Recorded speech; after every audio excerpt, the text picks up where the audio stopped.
আসসালামু আলাইকুম বন্ধুরা, কেমন আছেন আপনারা? আশা করি ভালো আছেন। আল্লাহর রহমতে আপনাদের দয়ায় আমিও ভালো আছি। আবারও মুরগির ওজন সম্পর্কিত ভিডিও নিয়ে আসলাম। মুরগির বয়স 30 দিন। 30 দিনে মুরগি কতটুকু খাবার খাইছে, কি পরিমাণ ওজন আছে সেটা আপনাদেরকে সরাসরি দেখাবো। তো আগে মিটারটা অন করে নিই।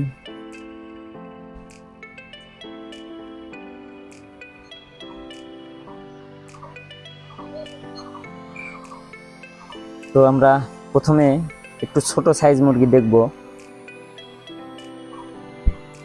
এই মুরগিটা দেখব।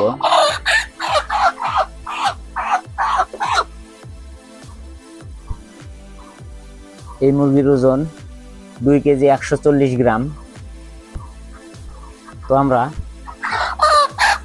বড় সাইজ মুরগি দেখব। বড় সাইজ একটা মুরগি দেখব, সেই মুরগির ওজন কতটুকু আসে। যে মুরগিটা বেশ বড় মনে হইতাছে, এটার ওজন দেখব।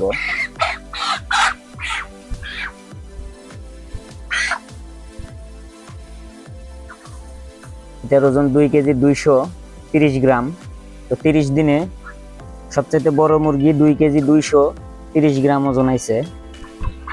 তো এখন আপনাদেরকে বলবো 30 দিনে 800 মুরগি কতটুকু খাবার খাইছে। আমার এই সেটে 800 মুরগি আছে। 800 মুরগি 30 দিনে 39 বস্তা খাবার খাইছে। আর 1 বস্তা খাবার খাওয়ায়া মুরগিগুলো বিক্রয় করে দিব। বিক্রয় করে দেওয়ার মতো ওজন চলে আইছে। আর 1 বস্তা বাকি আছে, খাওয়ায়া মুরগিগুলো বিক্রি করব। আমার এই ভিডিওটি দেখে ভালো লাগলে অবশ্যই আমার চ্যানেল সাবস্ক্রাইব করবেন। সবাই ভালো থাকবেন, সুস্থ থাকবেন। আল্লাহ হাফেজ।